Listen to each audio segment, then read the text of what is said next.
नमस्कार, आप देख रहे हैं दूरदर्शन किसान गांव किसान कार्यक्रम में। स्वागत है आप सभी का। मैं हूं आपके साथ अदिति शर्मा। हमारा ये कार्यक्रम खास है क्योंकि इसके जरिए खेती किसानी, पशुपालन और हमारे कामयाब किसानों की दास्तान हम आप तक पहुंचाते हैं। आज के हमारे इस कार्यक्रम में भी हमारे तीनों सेगमेंट्स लेकर आए हैं हम आपके लिए। खेती किसानी, हमारा पशुधन और कामयाब किसान की दास्तान। क्या कुछ खास है इन तीनों सेगमेंट्स में, जानने के लिए आइए शुरू करें आज के कार्यक्रम को।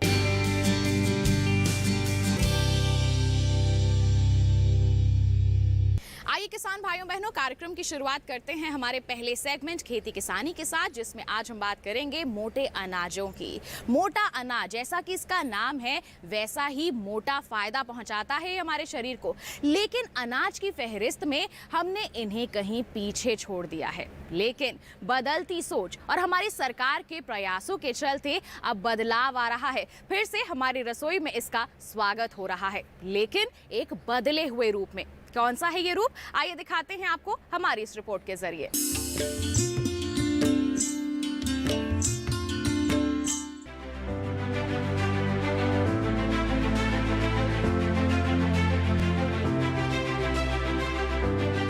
एक बार फिर सरकार के प्रयासों से कदन्न के प्रति लोगों में जागरूकता लाने की पहल की जा रही है, जिससे मोटे अनाजों की उपज का दायरा भी बढ़ेगा और किसानों को बेहतर मुनाफा भी मिल सकेगा। भगवान ने एक तरह से नियामत हमें दी है मोटे अनाज के रूप में।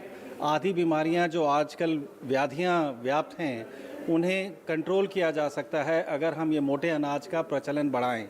और इसी के साथ मैं किसान भाइयों को क्या कहना चाहता हूं कि ये मोटे अनाज को आप कम उपजाऊ ज़मीन में, जहां पानी की भी बहुत ज़्यादा ज़रूरत नहीं है और कम से कम मेहनत में आप इन्हें उगा सकते हैं।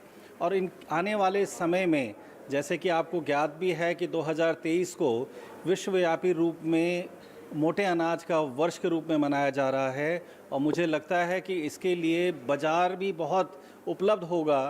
तो इसलिए अगर आप लोग मोटे अनाज की खेती के प्रति अगर उन्मुख होते हैं, तो ये आप ना केवल अपने लिए व्यावसायिक रूप से एक फ़ायदेमंद कदम उठाएंगे, बल्कि एक आपकी तरफ से योगदान भी रहेगा लोगों को अपने आप को स्वस्थ बनाने के लिए ये मोटे अनाज के सेवन के मार्फत। आजकल हम स्टार्टअप इंडिया और कई इस तरह के योजनाओं के बारे में हम बात कर रहे हैं। फोकस हमारे देश में मतलब रोज़गार के पीछे भागने के बजाय रोज़गार को कैसे हम लोग सृजित कर सकें, उसकी तरफ ज़्यादा फोकस है। और मुझे क्या लगता है कि बहुत सारे युवाओं के लिए एक अवसर है कि ये मोटे अनाज, अलग अलग किस्म की चीज़ें हैं, बहुत हाई लेवल का इसके ऊपर रिसर्च किया जा रहा है। पूसा में हमारा जो एग्रीकल्चरल रिसर्च इंस्टीट्यूट है, और वहाँ के वैज्ञानिकों का परामर्श लेके उनके मार्गदर्शन में बहुत ज़्यादा वैल्यू एडेड प्रोडक्ट बना सकते हैं, मैन्युफैक्चर कर सकते हैं। मेरे ख्याल से एक देश का अगर हमने भविष्य बनाना है, तो अगर आकर्षक चीज़ें, खाने की चीज़ें, स्नैक आइटम वगैरह हम अगर बच्चों के अट्रैक्टिव उनको बना के अगर हम कर सकें, तो इसके लिए बाज़ार के लिए कोई देखने की ज़रूरत नहीं है। और एक तरह से एक कॉर्पोरेट सोशल रिस्पॉन्सिबिलिटी जिसको कहते हैं, आप एक तरह से दायित्व भी अपना देशभक्ति का, देश की भावी पीढ़ी के लिए आप बहुत बड़ा योगदान इस कदम से कर सकते हैं। हालांकि मोटे अनाज हमारे देश में नए नहीं है, बल्कि वर्षों से ये हमारी खाद्य संस्कृति और परंपराओं का हिस्सा रहे हैं। इसीलिए तो भारत के करीब 21 राज्यों में इनकी खेती की जाती है और भारत दुनिया का सबसे बड़ा मिलेट उत्पादक देश है। भारत में राजस्थान, मध्य प्रदेश, उत्तर प्रदेश, महाराष्ट्र, छत्तीसगढ़, हरियाणा, गुजरात, आंध्र प्रदेश, कर्नाटक, झारखंड, तमिलनाडु और तेलंगाना प्रमुख मोटे अनाज उत्पादक राज्य है। देश में पैदा की जाने वाली मुख्य कदन्न फसलों में ज्वार, बाजरा और रागी का स्थान आता है। छोटे कदन्न फसलों में कोदू, कुटकी, सवा शामिल है। ये फसलें पोषण से तो भरी हुई है, वहीं इनकी खेती करना भी आसान है, क्योंकि ये फसलें सूखा, अधिक तापमान, कम पानी व कम उपजाऊ मिट्टी में भी आसानी से पैदा की जा सकती है। ये हुई खेती की बात। अब बात कर लेते हैं इसकी एक और विधा के बारे में, जिसमें महिला समूह और युवा अपनी भागीदारी दे रहे हैं और आत्मनिर्भर बन रहे हैं, और वो है मोटे अनाजों का प्रसंस्करण। इसमें ज्वार, बाजरा, मक्का और जौ से विभिन्न प्रकार की खाद्य चीजें जैसे बिस्किट, पापड़, नमकीन, कुकीज, बाटी, रोटी जैसी कई खाद्य वस्तुएं बना रही हैं। इसके अलावा महिलाएं कदन्न की महत्ता को समझते हुए बेबी फूड भी तैयार कर रही है, जिनसे बच्चों में पोषण का स्तर सुधारा जा सके। इस तरह से देखा जाए तो कदन्न यानी मोटे अनाज कुपोषण की समस्या से निपटने में कारगर साबित हो सकते हैं।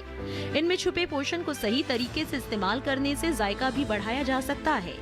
इसी संबंध में हमारी मुलाकात विकास से हुई, जो पूसा मेले में अपने द्वारा बनाए उत्पादों का प्रचार कर रहे थे। सर, अपने स्टार्टअप के बारे में कुछ बताएंगे? मेरा नाम विकास है। हमारा स्टार्टअप दिल्ली बेस्ड स्टार्टअप है। तो हमारा जो प्रोडक्ट है वो मिलेट बेस्ड प्रोडक्ट है। तो एक्चुअली क्या, जैसे आप देखते बहुत सारे फूड होते हैं, उसमें जो प्रोडक्ट आते हैं जैसे बिस्किट्स आते हैं, नमकीन आते हैं, वो उतना हेल्दी ऑप्शंस नहीं होते हैं। तो हमने उनको हेल्दी बनाने के साथ साथ टेस्टी भी बनाया है। तो हमारे पास अभी 4 वेरिएंट अवेलेबल है मिलेट्स में। एक नमकीन हम करते हैं, हमारे पास पास्ता एंड नूडल्स हैं मिलेट से। उसमें हमने एक बिस्किट बनाया है। बिस्किट में हमारे पास ऑप्शंस हैं, 5 ऑप्शंस हैं। और अभी हमने रिसेंटली बनाया है एक रागी प्रोटीन पाउडर। तो ये 4 ऑप्शंस अभी हमारे पास अवेलेबल है मिलेट बेस्ड, और वो स्पेसिफिकली रागी से है। सरकार के साथ युवा भी इस ओर अपनी जिम्मेदारी निभा रहे हैं। विकास जैसे कई युवा स्टार्टअप के जरिए आत्मनिर्भर हो रहे हैं, और अगर खुद का व्यवसाय शुरू किया जाए तो इससे अच्छा कुछ नहीं। अगर आपको लगता है कि आप जॉब आपका पैशन है तो आप वहाँ फॉलो करते हैं, बट अगर आपको लगता है कि आपको बिजनेस में जाना चाहिए तो अपना पैशन फॉलो करना चाहिए। और कोई भी एक प्रोडक्ट, मैं ये नहीं कह रहा स्पेसिफिकली FMCG प्रोडक्ट, पर जो आपको सब बढ़िया लगता है या कोई सर्विस सेक्टर आपको अच्छा लगता है, आप अपना पैशन फॉलो कीजिए, वो एक प्रोडक्ट पकड़िए और उसके पीछे लग जाइए बस, और उसको छोड़ना नहीं जब तक वो पूरा नहीं होता। लोगों में सेहत के लिए बढ़ती जागरूकता मोटे अनाजों को हमारी थाली का हिस्सा बना रही है। हालांकि इनकी कम मांग के कारण इनका उत्पादन भी कम ही किया जा रहा है, लेकिन कुछ देश ऐसे हैं जो इन्हीं फसलों पर निर्भर है। एशिया और अफ्रीका में लगभग 59 करोड़ लोगों के लिए ये पारंपरिक भोजन है, लेकिन हमारे देश में प्रसंस्करण के जरिए कदन्न की मांग और उपज दोनों में इजाफा किया जा सकता है।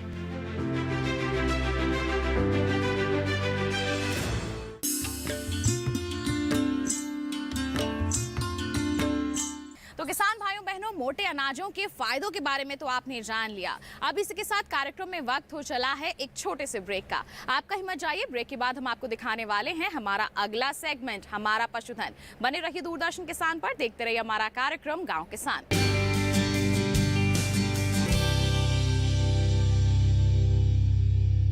एक वादा था, बात होगी बदलाव की। उन्नत होती कृषि और किसान की हमने कोशिशें लगातार की। हर कदम पर किसानों का साथ दिया, किसानों की खुशहाली को बढ़ा दिया। जारी है और आगे भी रहेगा बदलते भारत की शान का ये सफर। डीडी किसान है हमेशा आपका हमसफर।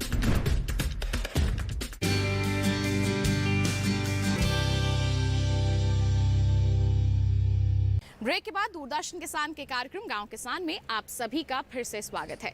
अब कार्यक्रम में वक्त है हमारा पशुधन सेगमेंट का, जिसमें आज हम आपको बताने वाले हैं बतख पालन के बारे में। बहुत से लोग इससे जुड़े हुए हैं, लेकिन अभी कुछ लोग ऐसे भी हैं जो इससे जुड़ना चाहते हैं और शुरुआत करनी है, तो जानकारी होना भी बहुत जरूरी है। तो किस तरह से बतख पालन की शुरुआत कर सकते हैं, ट्रेनिंग कहाँ से ले सकते हैं, जानकारी के लिए आइए नजर डालें हमारे सेगमेंट पर।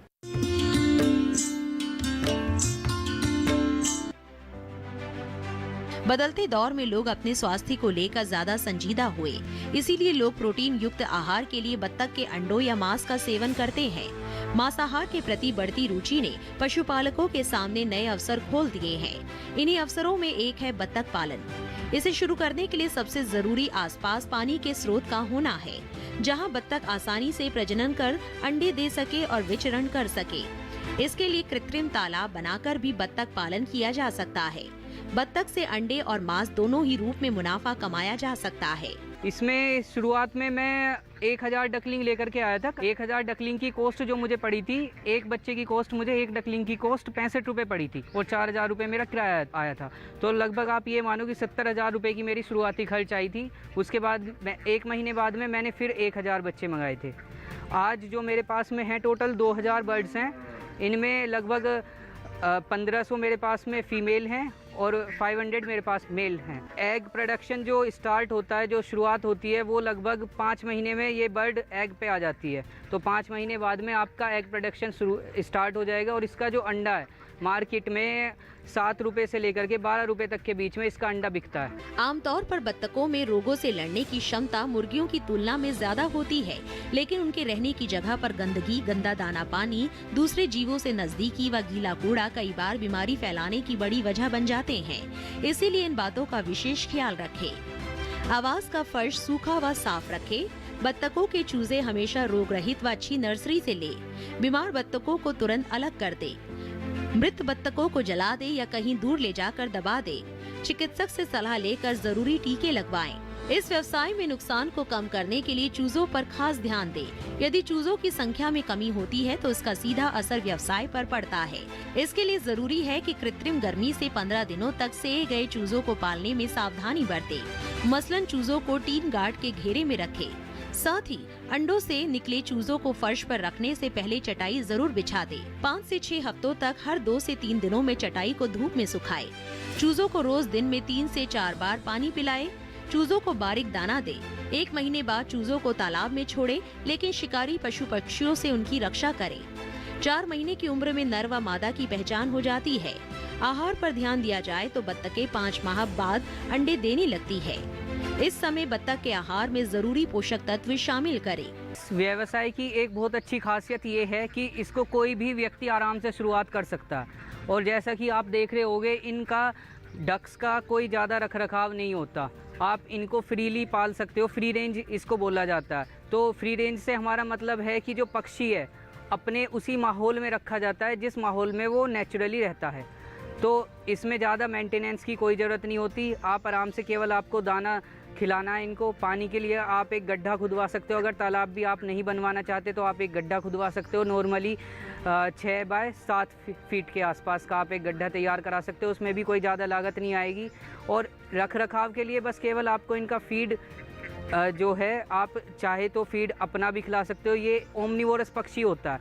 ओमनिवोरस का मतलब है कि आप इसको हरा चारा भी खिला सकते हो और आप इसको, ये कीड़े भी खा लेता है। तो मतलब इसके खाने की भी कोई इतनी ज़्यादा टेंशन नहीं है। आप इसको गेहूँ, मक्का, बाजरा, चावल, मूंजी भी खिला सकते हो। तो इसको पालना भी बेहद आसान है। आजकल किसान समन्वित बत्तख पालन में ज्यादा रुचि ले रहे हैं। इसमें बत्तख के साथ साथ मछली पालन कर आय को बढ़ाया जा सकता है। इस तकनीक को इंटीग्रेटेड तकनीक कहते हैं। इसके लिए तालाब ऐसे स्थान में बनाना चाहिए जहां साफ पानी आसानी से उपलब्ध हो सके। बत्तखों के लिए बनने वाला बाड़ा तालाब के ऊपर बनाए। इससे बत्तखों द्वारा गिराया गया भोजन तालाब में जाएगा, जिसका उपयोग मछलियों द्वारा किया जा सकता है। 1 हेक्टेयर के तालाब में 500 से 600 बत्तख पाली जा सकती है। इसके अलावा धान के साथ समेकित कृषि के साथ भी बत्तख पालन किया जा सकता है।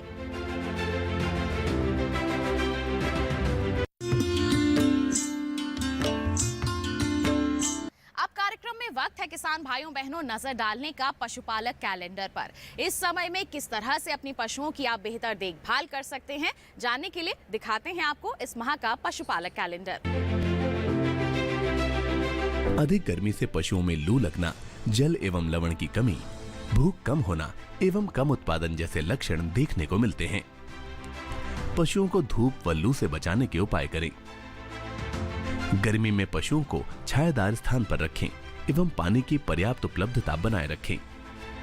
पशुओं में लवणों की कमी नहीं होने पाए, इसके लिए लवण मिश्रण निर्धारित मात्रा में दे या पानी में मिलाकर दे। दुग्ध उत्पादन क्षमता बनी रहे, इसके लिए पशु को संतुलित आहार दें। पशुओं के आहार में गेहूं का चोकर और जौ की मात्रा बढ़ाएं। इस माह में भेड़ के ऊन कतरने का काम कर लें।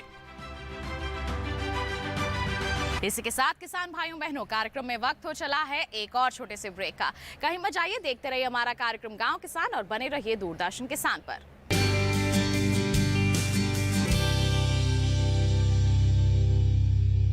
कृषि के क्षेत्र में किस तरह का बदलाव आप देख रहे हैं, क्योंकि जो आंकड़े पिछली सरकार के मुकाबले हैं वो आसमान को छू रहे हैं। प्रधानमंत्री जी की हमेशा से ये इच्छा रही है कि किसान के घर में खुशहाली तब आएगी जब किसान मुनाफे की खेती करेगा। बजट में भी बढ़ोतरी है, योजनाओं में भी बढ़ोतरी है, किसान को सुविधाएं भी मुहैया कराई जा रही हैं। प्रधानमंत्री जी ने भारत सरकार की ड्रोन पॉलिसी घोषित कर दी।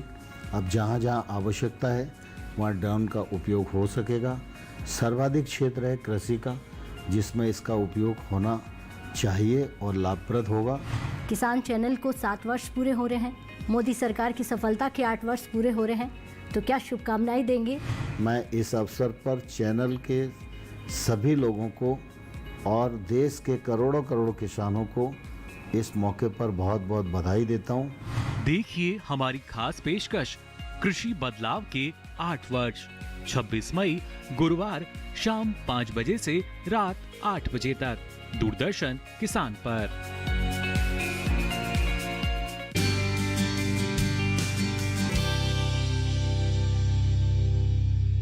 ब्रेक के बाद दूरदर्शन किसान के कार्यक्रम गांव किसान में आप सभी का फिर से स्वागत है।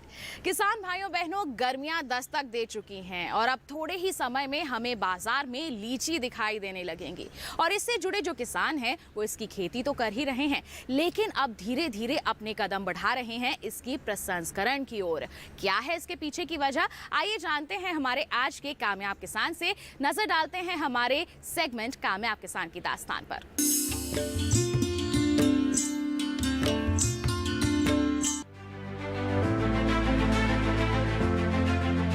लीची बिहार की पहचान है।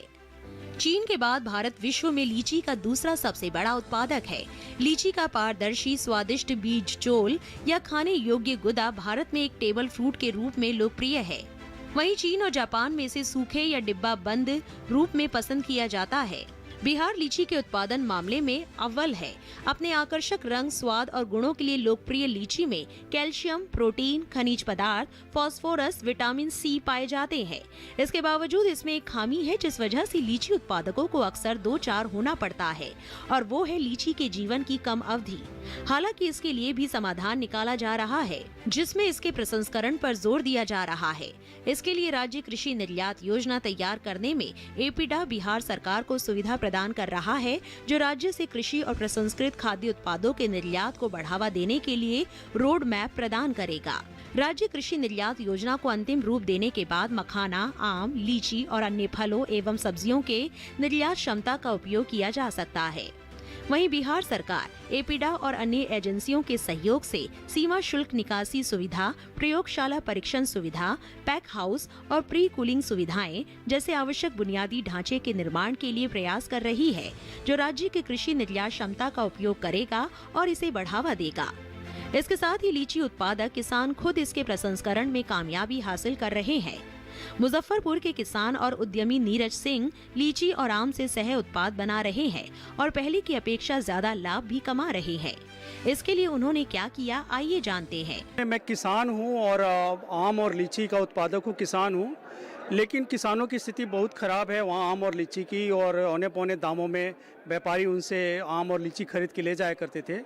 तो मैं NARC जो लीची अनुसंधान केंद्र है मुसहरी मुजफ्फरपुर में, मैं उनसे संपर्क किया और वहाँ अपनी पत्नी को ट्रेनिंग दिलवाया, और वहाँ 3 दिन का ट्रेनिंग मिली। उसके बाद से स्क्वैश बनाना हमारी पत्नी शुरू की, और मैं उसके हेल्प के रूप में उसकी मार्केटिंग मैं कर देता हूँ। जहाँ मेला लगता है वहाँ मैं जाके इसको सेल करा देता हूँ। NRCL लीची पर अनुसंधान और विकास के लिए राष्ट्रीय स्तर पर नेतृत्व प्रदान करने वाला प्रमुख राष्ट्रीय संस्थान है। ये लीची उत्पादन, प्रसंस्करण, मूल्य संवर्धन पर सूचना के राष्ट्रीय भंडार के रूप में भी कार्य करता है, जिसके लिए समय समय पर लोगों को ट्रेनिंग देकर सशक्त बनाने का काम कर रहा है।